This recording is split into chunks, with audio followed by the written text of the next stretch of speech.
ธุรกิจมืดพี่น้อยเนาะทานนี่แหละส่วนมากนี่ทางอันนั้นเพิ่นบ่ได้อยากทางบ้านเฮานี่เพิ่นก็บ่ได้อยากให้เฮ็ดได้นี่เนาะทานนี่เอ้า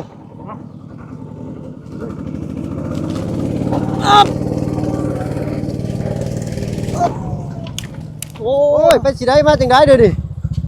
ฮะเดี๋ยวไรคือว่าช่องเปิดมาแต่ใกล้แท้พี่น้องเนาะตัดภาพตัดช่องมากำลังออกมาเด้อพี่น้องเด้อเนาะชาวบ้านชาวช่องเพิ่นก็เฮ็ดเกี่ยวกับธุรกิจมืดว่าซั่นซะ เพิ่นค้นทานออกไปเนาะไปยังบ่ฮอดย่างรถเพิ่นแตกมาแต่บ้านได้พ่อนี่บ้านเทิมน้อยนี่นะอยู่บ้านเทิมน้อยบ่ทูเนาะแตกมาแต่หัวครัวเพิ่นบ่นี่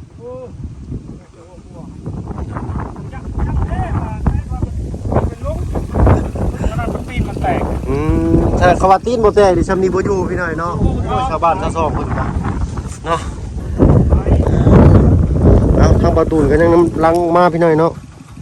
แต่ว่าเพิ่นอยู่แล้วก็บ่ขึ้นมีแต่สิใช้รถไถลากบัดนี้ใส่ทานนี่บ่พอครับถูกขายทานบ่พอใส่ย่างรถเพิ่นว่าย่างในย่างนอกอีกบัดนี้ก่อนเด้อทั้งย่างนอกย่างในน้องเอ้ยสิแหละชีวิตบ่สิ้นก็ดิ้นรนกันไปเนาะมารอบนี้ว่าฝนเช้าตกเลยแปลว่าสิเช้าแห้งหนักกว่าเก่าเนาะในระหว่างเดินทางออกไปหน่อยเนาะ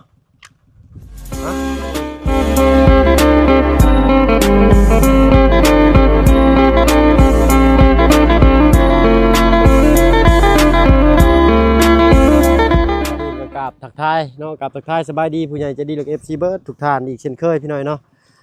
วันนี้ถ้ามาเพิ่นก็สิเดินทางออกเนาะเดินออกมาก่อนบ่าวตูนเพิ่นเนาะทีแรกสิแล่นขึ้นเซโปนพอดีมาพ่อชาวบ้านเพิ่นเนาะยางรถแล้วแตกพี่หน่อยเนาะคิดเบิ่งเอาว่าลำบากสำหรับทางเข้าไปหมู่บ้านเพิ่นเนาะเข้าไปแต่ละรอบก็ได้เสียวขึ้นคันนั้นเบิดบ่พ่อนี่เอาแต่ตัวมันสิตกนี่เนาะ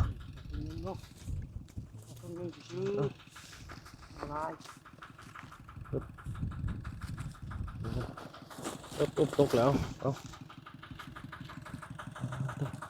ธุรกิจมืดพี่น้อยเนาะทานนี่แหละส่วนมากนี่ทางอันนั้นเพิ่นบ่ได้อยากทางบ้านเฮานี่เพิ่นก็บ่ได้อยากให้เฮ็ดได้นี่เนาะทานนี่เอาซอยเพิ่นจักหน่อยน็อกตัวนี่ฮะมาบ้านใหญ่บ่โดยออกมาแต่บ้านใหญ่ไอ้คนใต้บ่อยู่พุ่นได้เที่ยวอยู่พุ่นเที่ยวอยู่บ้านใหญ่บ่แม่นบ่ฮู้คือกันข่อยบ่เป็นคนบ้านนี้นะเขาไปเฮือนนั่นน้องเพิ่นพอดีมีคนเชียร์เพิ่นว่าต้องไปไหนเนาะเผื่อสิได้เงินกระสอบเท่าไรพ่อไปขายนี่ฮะ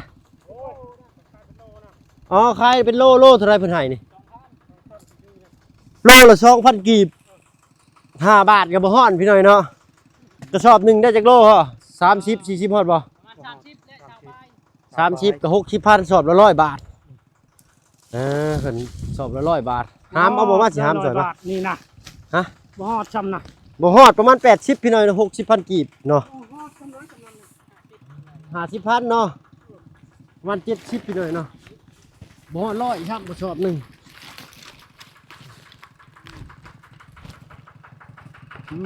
พอไปโอ้โหนักบ่นักเลยเนาะอันนี้เป็นถาดมุน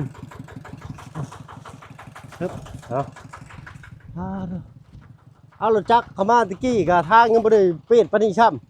ำมารอบนี้รถว่าแห้งนักเลยนะ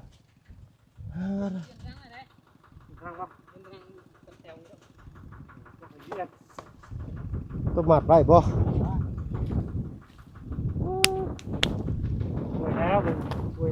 สวยแล้วเพิ่นว่าพี่หน่อยเนาะย่างรถเพิ่นแตกขย่างบ่แตกฉันนี่ไปสบายเลยรถไทยมาแต่บ้านเทิมใหญ่พี่หน่อยเนาะทานนี่จักมือพ่อได้สำนี่โอ้ยทานนี่โดยมันเตาเดียวนี่เตาเดียวได้จูดแล้วบัดนี้มันหลายมือแล้ว5 มือเตาหนึ่งเนาะแล้วก็บัดนี้เพื่อออกอีกอาทิตย์นึง เพื่อมันเย็นอ๋อเผาหามือแล้วก็บ่มไว้ในเตานะอาทิตย์หนึงพอดีเป็น12มื้อ13พอดีครึ่งเดือนพอดีพี่น้อยเนาะเพื่อจะได้ออกไปขายหา ฝนตกนี่เดือนนึงขันฝนตกคำว่าฝนตกนี่ปะไว้ในเตาเดือนหนึงมันบ่ใหม่เด้โอ้ทานบ่ไหม้พี่น้อยเนาะฝนตกมันบ่ใหม่มันมีความชื้นอยู่นอกเนาะบ่ได้เป็นง่ายๆพี่น้อยเนาะชีพเผาถ่านนี่ก็ได้มาฮอดก็ได้เอาเพิ่นเฮ็ดพี่ช่างกัน2คนเนาะยู่รถผู้หนึงยู่ผู้หนึงเล็งควันดำควันแดงโอ้ยดิฉันมันบอกคนขายทานรอบนี้ทั้งทุกพ่อเพิ่นว่าขายย่างนอกย่างในก็บ่พอเลยขายทานนี่บ่ได้ครับนั่นหรอกซื้อมือสองเขาบ่ได้บ่พอย่างในนี่ย่างนอกนี่ซื้อมือสองเลยซื้อมือสองโดยเนาะพอดีเดี๋ยวจะน้อยกับทางแห้งเลยเนาะทางแห้งกับสภาพก็สิเป็นจังซี่แหละพี่น้องเป็นกระลุกกระลิกจังซี่แล้วนี่พอดีไปย่างมาย่างนะเนาะกระลุกกระลิกจังซี่แปลว่าเป็นชั้นเป็นคู่อย่าลืมเกิบได้พุ่น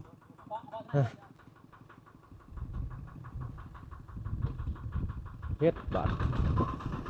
เพิ่นสิเอาคันนั้นแบ่งจากคันนั้นไปก่อนพี่น้องเนาะเพิ่นก็สิเอารถไถคันนี้ออกไปเปลี่ยนยางเลยว่าซั่นซะเนาะเปลี่ยนยางนะโดยเป็นเมื่อยังมาเป็นมือเอาทานออกไปซ้ำพี่หน่อยเนาะเขาว่ารถเบาซื่อก็สิบ่แตกดอกยางเราก็ได้รถเบาก็ใช้มาหลายปีแล้วแหละจังสิแตกก็ได้ยางรถเพิ่นก็ได้หลายปีแล้วเอาสิมีแต่สิยู่ซอยเพิ่นแล้วพี่หน่อยเนาะเฮาก็ซอยจังเพิ่นได้บ่หลาย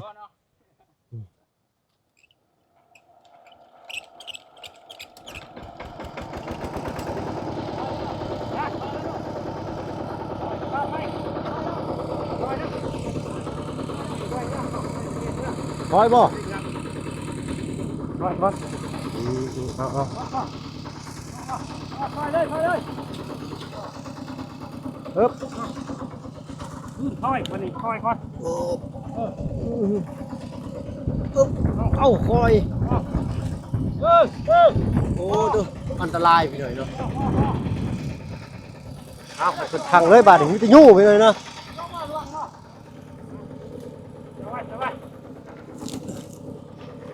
เอาเลยบ่ว้าวดูเพื่อชีออกวิทย์หน่อยเนาะเพื่อชีถอยรถไถขนาดมาลากเอาเพื่อชีเอาอันดินมาใส่ก่อนให้มันขึ้น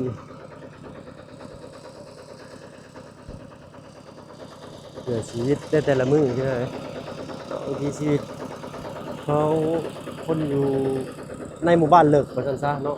เพิ่นมีอาชีพเผาถ่านนี่ก็ถือว่าเพิ่นดุเลยขยันได้เนาะเพิ่นมีถ่านไปขายนี่คือว่ามีรถของไทยทั้งบ้านในนี่คือชีวิตก็คือว่าสมบูรณ์หลายเติบพี่น้อยเนาะทางนั้นก็กำลังขุดเข้าเพิ่นเข้าไปใกล้ก็เสียงรถไถดังแฮงโพดพี่น้อยเนาะทางบ่าวตูนยังบ่มาเนาะถ้าว่าได้บาตูนยู่ซอยอีกแห้งหนึ่งคือสิวิทย์อยู่ดอกเนาะ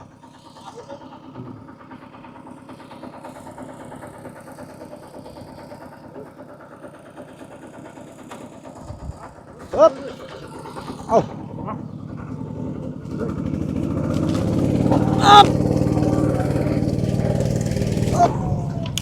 โอ้โหคิดดินเขาล่อรถแล้วจนครึ่งล่อพี่เลยเนาะโคตรดีว้ายางแตกว้าโธ่เนาะเสือห่อนนี่ก็ไปเปลี่ยนหยอกเปลี่ยนยางนี่ก็เบิดหลายบาทเติบแล้วก็ได้ยากแต่บนนี้พี่น้อยนะถนนคนทางนี่ก็ได้เข้าไปวางหนึ่งนี่ก็ครึ่งหนึ่งของล้อรถไถเขารถเบาเพิ่งตกลงหันนะก็ได้รอบเข้าไปนะล้างไม้ล้างมือจะหน่อยก็ออกไปนอกแล้วพี่หน่อยเนาะถ้าเขามาใครยืนดอกรถเพิ่นเบาคือสิเขาง่ายออกง่ายเนาะอย่างหน่อยช่วยเหือช่วยแห้งคนเล็กๆน้อยๆก็ยังดีแบบสันซาพี่หน่อยน้ำมนุษย์ด้วยกันสิให้เพิ่นย่างออกไปก่อนบาดนี้เนาะถ้าเฮาก็สิน้ำลังออกไปคอยไปนี่แหละพี่หน่อยเนาะ โอ้ถนนหนทางทางเข้าบ้านน้องเพิ่นรถเบาดีได้ยังเข้ามาได้เนาะโอ้โตยอมใจรถเบาดีสุดๆเลยเพิ่นนี่เนาะถือว่าสุดๆเลยเนาะรถเบาลี่นี่บ่เป็นโฟได้พี่น้อยเนาะแต่ว่าเข้าได้ถือว่าสุดยอดแหละเนาะถ้าเพิ่นมาจังไดไปจังไดนี่คือลักที่ว่าไปบ่ได้แล้วเพิ่นเอาไม้ชันไว้เป็นน้องเป็นบ่อคือสิหลายคนเลยแหละพี่น้อยเนาะถ่ายบรรยากาศทางเข้าบ้านน้องพ่อนนพันธุ์เนาะเมื่อก่อนนั้นคันธนานี่เป็นสีเขียวเด้อพี่น้องเด้อเนาะมารอบนี้เป็นสีแดงเพราะว่าไผก็เที่ยวแต่ทางนี้มันบ่ล่มนะเนาะปีนไปว่าซั่นซะเนาะไปพุ่นแหละออกนอกเขาก็ได้ตามล้างเพิ่นเดี๋ยวออกไปหาล้างไม้ล้างมืออยู่ห้องอยู่ฮู้พุ่นแหละทางหน้าก็ยังมีอีกเด้อพี่น้อยนะแล้วก็เว้าถึงเรื่องบ่าวตูนเนาะเพิ่นก็ยังเข้าไปจดรายการใหม่ว่าซั่นซะเนาะเดี๋ยวสิแจ้งทางแม่เพิ่นเนาะบ้านแม่ตู้4x6 ขนาดบ้าน4x6เนาะขนาดบ้านน่ะ4x6พี่น้อยเนาะแล้วก็จดรายการใหม่คือไม้เส้นไม้ค้างเนาะเสานี่ได้มาแล้วเนาะจะได้ก็ถ้าฟังข่าวดีเพิ่มเติมอีกทั้งบ่าวตูนเพิ่นเนาะว่าสิได้หรือบ่บ้านแม่ตู้เพิ่นเนาะน่าสิ 80% พี่น้อยเนาะคาดว่าสิได้นี่เพราะว่าเสาดินเลยก็เสาตอหม้อเสาไม้เสาเลยกับเสาตอหม้อได้แล้วเนาะแต่ก็เหลือไม้คือไม้ค้างไม้เส้นเนาะแล้วก็หลังคาก็สมทบเปิดสมทบก็ว่ากันไปพี่น้อยเนาะซอยมนุษย์ร่วมโลกด้วยกันนี่ถือว่าเป็นบุญกุศลอันใหญ่หลวงพี่น้อยเนาะเฮาซอยเงินซอยคำบ่ได้ก็ซอยเหือซอยแห้งซอยกดไลค์กดแชร์กันยังดีพี่น้อยเนาะอันนี้ก็เป็นบุญคือกันว่าซั่นซะเนาะเอาไปพุ่นแหละพบพ่อกันทางหน้าทางในพี่น้อยเนาะคือชีวิตบ่อนยากกันแหละเพิ่นก็ได้ปึ๊บรถเท่าค่อยก็จักสิฮอดหรือบ่สิโปนนี่ก็ได้ เอาใจซอยน้ำกันพี่น้อยเนาะ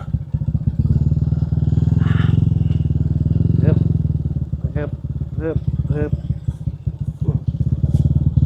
ขาทางประตู3บ่อนท่าอะไรพี่น้อยเนาะเพิ่นยังออกมาบ่ฮอดอยู่เนาะจะได้ก็ตามแต่เขาสิออกไปท่าอยู่นอกอะไรเนาะตอนนี้ไว้แล้วแดดแห้งหลายสู้ๆไอ้สู้ๆด้วยเนาะเวลาน้ำก็น้ำท่วมได้พี่น้อยน้ำบ้านน้องพรน้องพันธุ์น่ะน้ำลาดไปเลยนะเนาะฝุ่นรถยางแตกทั้งหน้าก็คือซีซั่นเนี่ยพี่น้อยเนาะเพราะว่ารถเคลื่อนที่ก็ขอโทษขออภัยในเวลา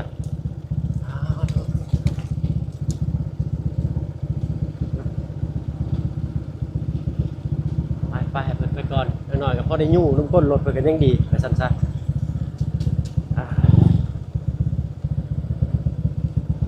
บาปย่างรถเราได้เนาะโอ้เผื่อจะได้เงินได้คำมาซื้อข้าวซื้อน้ำซื้อขนมครบเสียค่าน้ำค่าไฟแต่ละเดือนเนาะเสียค่าไฟทางบ้านเพิ่นปึ๊บปอดนี่แหละเส้นทางก็ได้พี่น้อยเนาะแต่ว่าเวลาน้ำลาดมานี่ก็ลื่นพี่น้อยไปยากว่าสั้นซะ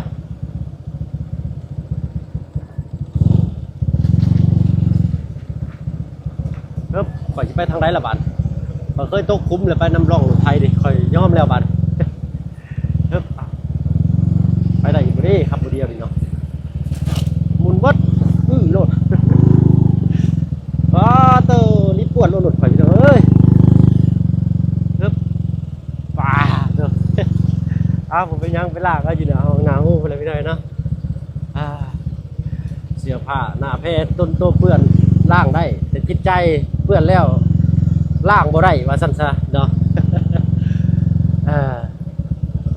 นี่แหละถ้าว่าทางบ่ยากจะได้เพิ่นจะไปได้สบายหายห่วงเลยพี่น้องทางบ่ตูนก็ยังบ่ทันออกมาอยู่เนาะทางบ่เพิ่นก็สิขอตัวไปก่อนสู้ๆพ่อเนาะไปก่อนโดยไปทางล่างสวยหน้าตาพี่น้อยเนาะทางยากก็ประมาณนั้นเลยพี่น้อยถือว่ายากสุดเหมือนกันเข้าไปลึกอีกนึงก็ทางก็ถือว่าสุดยอดพี่น้อยบ่แตกต่างหยังกันเลยกับพี่นี่เนาะเอาก็สิย่างก่อนเพิ่นคือชีวิตนี่แหละก่อน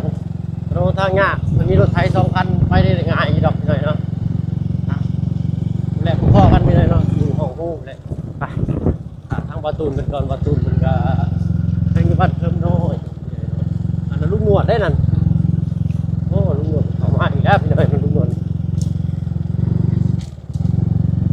รถกับพื้นที่สิบไปเลยพี่น้อยเนาะ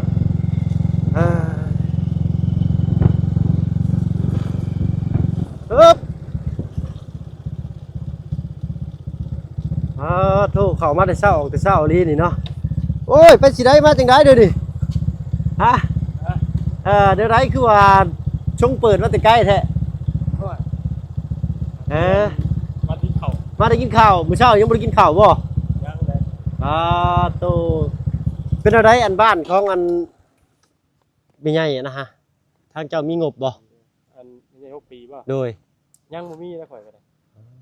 ทางบ่เพิ่นก็ยังบ่มีหยังก็มีแต่ฝากไว้ตำนางลุงหนวดนี่แหละเพิ่นก็ไปอัปเดตอยู่หั่นเนาะ โดยไป ทางบ่าวตูนนี่เพิ่นคือสิ 80% เลยเด้เพราะว่าเพิ่นมีขอรายการใหม่ฟังข่าวดีนะเพิ่นอีกลุงหนวดเนาะ อาการไม่ก็ยังหลายอยู่เนาะก็ยังเป็นอยู่นี่ โดยยังเป็นยังอีกก็มีแต่สิได้เปิดสมทบ เนี่ยมุง โดย สร้าง โดย ยังหลายอยู่เลย โอ้ตู้เนาะค่าส่งค่าสร้างอีกจังได๋ก็ภาวนาให้ทางยายเพิ่นได้ว่าซั่นซะเนาะทางบ่เพิ่งก็สิขอตัวไป ไอ้เลยอันพลาดได้บ่เนี่ย ก็สิขึ้นสิโปนไปได้ตุ ขึ้นสิโปน โดย รถเจ้าคือน้อยแท้ ร้อยแล้วแลดลูกขี้ต้มกินนี่จนฮอดพี่ยังว่าอยู่ รถไฟค่าตกน้ำมันโดด เป็นไปเลย เป็นไปเลยบัดนี้ ต้องไปล้างหัวฉีดไหมเพิ่นล้างให้แล้วบ่ ตุ่มลงน้ำเนี่ยก็ดับโดดบัดนี้ อืม จะตัดกันเนี่ย ชุกใช้น้ำเข้าบนบันลังก์ไฟมันบ่หรือใช้ไฟรั่วบ่กอกหัวเทียนจะถอดแล้ว เปลี่ยนใหม่ เปลี่ยนใหม่แล้วเอามีแต่ให้ช่างมาเช็คเบิ่งไปเมื่อกี้นี่รถยางรถเพิ่นแตกบ่ขึ้นโน่นรถแก่ทานก็เลยมอมแมมไปเบิดเลยเนาะได้ซอยเพิ่นเอาไปก่อนลุงหนวด โดยพบพ่อกันโดยไปข่อยออกไปท่าทางบ่าวประธานป้องก่อนเจ้าเพิ่นมาฮอดใช้แหละ มาเลย โดยเพิ่นออกมาแล้วไปสุดๆรอบนี้เนาะถือว่าดูเดือดในการเดินทางเลยไปพบพ่อกันที่นอกไปเลยพี่น้องเอ้ย